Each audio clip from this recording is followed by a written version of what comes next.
হ্যাঁ, আসসালামু আলাইকুম। হ্যালো এভরিওয়ান, কেমন আছেন সবাই? আশা করছি সবাই বেশ ভালো আছেন। দেশ এবং দেশের বাহির থেকে যারা নিয়মিতভাবে আমাদের ভিডিওগুলো দেখছেন এবং বিভিন্ন ধরনের মন্তব্য করে যাচ্ছেন, তাদের সবাইকে জানাচ্ছি আন্তরিকভাবে ধন্যবাদ এবং মুবারকবাদ। এবং আজকে হচ্ছে শুক্রবার, জুম্মার দিন। সবাইকে জুম্মা মুবারকের শুভেচ্ছা। আচ্ছা, আজকে আপনাদের কমেন্টসের ওপর ভিত্তি করে এই আয়োজনটা করেছি। তো দেখি আপনাদেরকে কতটুকু তথ্য জানানো যায়। তো চলেন আমরা একটা কমেন্ট শেয়ার করি। তবে এই কমেন্টগুলো পড়ার আগে আপনাদেরকে একটা বিষয় জানাই, আজকে পাশাপাশি আলোচনার মধ্যে কি থাকবে। যেমন ধরেন আপনাদের একটা কমেন্টস আছে মিৎসুবিশি ল্যান্সার রিলেটেড বা নিশান সানি রিলেটেড, এই যে কিছু কমেন্টস আছে, এগুলো অ্যান্সার করার চেষ্টা করব। পাশাপাশি আপনাদের যে গতকালকে যেই ভিডিওটা দিয়েছিলাম, যে ভিডিওটার মধ্যে ছিল যে কন্ট্রাক্ট ট্রিপগুলো কীভাবে নেবেন, কন্ট্রাক্ট ট্রিপের ব্যাপারে একজন ভাই খুব সুন্দর একটা পরামর্শ দিয়েছেন। তো আমি সেটার আলোকে আপনাদের সাথে একটু অ্যান্সার করার চেষ্টা করব বা আমার মতামতগুলো শেয়ার করব। তো প্রথমে আমরা একটু কমেন্টসে চলে যাই। যেমন ইউটিউব চ্যানেলের ওনার নাম হচ্ছে, বা কমেন্ট যেখান থেকে এসেছে, নাম হচ্ছে SBZ বা SB জামান। আচ্ছা, SB জামান ভাইয়ের কমেন্টসটা ছিল যে মিৎসুবিশি ল্যান্সার GLS এর মেনটেনেন্স খরচটা কেমন, তা কি জানানো যায় ভাই?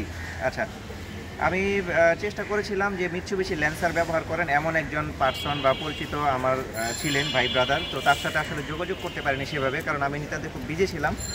দেখতে পেয়েছিলেন যে আমি মোটামুটি বলতে গেলে রেগুলার বেসিসে আপনাদেরকে আমি ভিডিও দিতে পারিনি।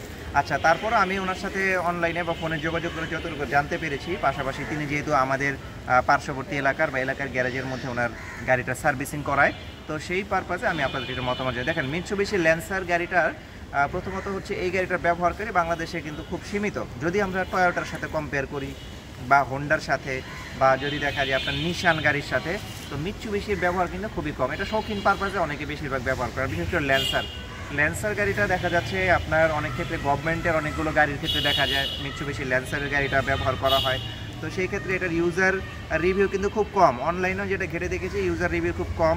তবে যেহেতু আমার পরিচিত একজন ছিলেন, তো তার কাছ থেকে আমি যতটুকু জানতে পেরেছি আপনাদেরকে একটু জানাই। যেমন মিৎসুবিশি ল্যান্সার GLS, যেগুলো হচ্ছে আপনার 6-7-এর মডেল, 95, 96 বা 2000 বা 2005-06 যে মডেলগুলো আছে, তো এই মডেলগুলোতে আপনার টয়োটার এজ এক্সাম্পল ধরেন, আপনি যদি আমি একটা ব্রেক প্যাডের কথা ধরি, যেমন টয়োটার 110-এর একটা ব্রেক প্যাড আপনি কিন্তু 700 টাকা থেকে মোটামুটি 2500, 3000, 3500 টাকার মধ্যে কিন্তু পেয়ে যাবেন।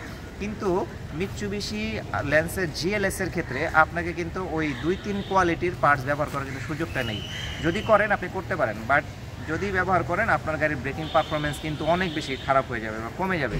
তো এই ক্ষেত্রে দেখা যাচ্ছে আপনি যখন ভালো বা জেনুইন একটা প্রোডাক্ট ইউজ করবেন, ব্রেক প্যাড ইউজ করবেন, অয়েল ফিল্টার, এয়ার ফিল্টার ব্যবহার করবেন মিৎসুবিশির ক্ষেত্রে, তো দেখা যাবে আপনার পারফরমেন্স কিন্তু ওই নতুনের মতোই থাকবে। এখন যদি আপনি প্রাইস ডিডাকশনের কথা চিন্তা করেন যে না, আমি ওই 3rd গ্রেডের মালামালগুলো আমার গাড়ি দিয়ে ইনস্টল করব, তাহলে সেক্ষেত্রে পারফরমেন্সও কিন্তু এমন আসবে, কিন্তু এখন সেটা ভালো লাগবে না। তো সেক্ষেত্রে দেখা যাচ্ছে টয়োটার তুলনায় কিন্তু বা হোন্ডার তুলনায় মিৎসুবিশি ল্যান্সার GLS এর পার্টস তুলনামূলকভাবে কিছুটা বেশি।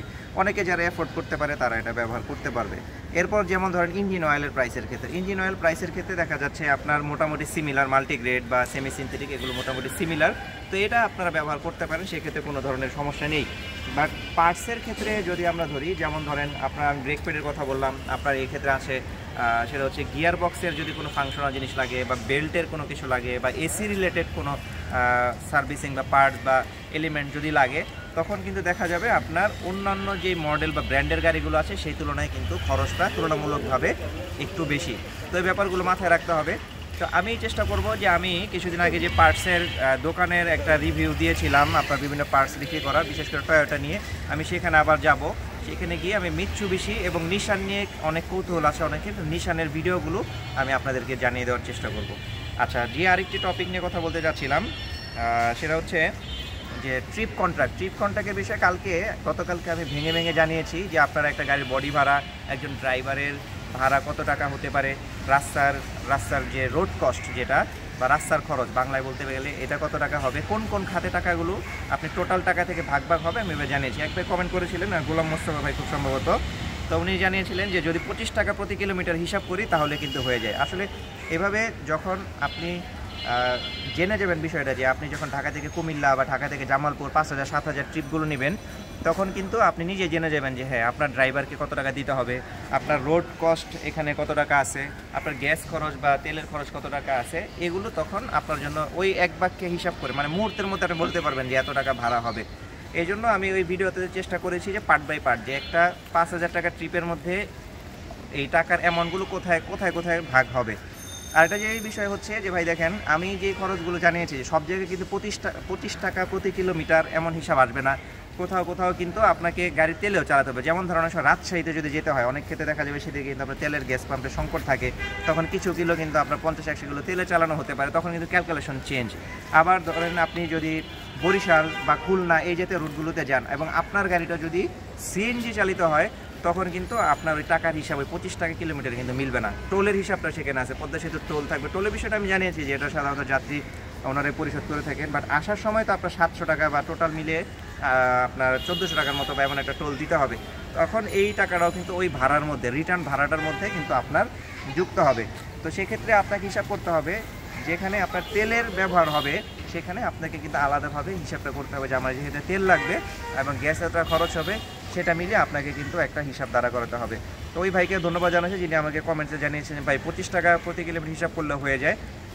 তো আপনার মন্তব্যকে আমি এটা রেসপেক্ট করি। পাশাপাশি এটাও বলে দিচ্ছি যারা নতুন ড্রাইভার বা এই সেক্টরে যুক্ত আছেন তারা চেষ্টা করবেন যে আপনারা একটু হিসাব করে যে রুটে আপনারা যাতায়াত করবেন সেখানে কি আপনি ফুললি গ্যাসে যেতে পারতেছেন, নাকি তেল ব্যবহার করতে হচ্ছে, নাকি এলপিজি ব্যবহার করতে হচ্ছে, তার উপর ভিত্তি করে মোটামুটি আপনি একটা ভাড়ার রেট বা চার্ট একটা দাঁড়া করাতে পারবেন।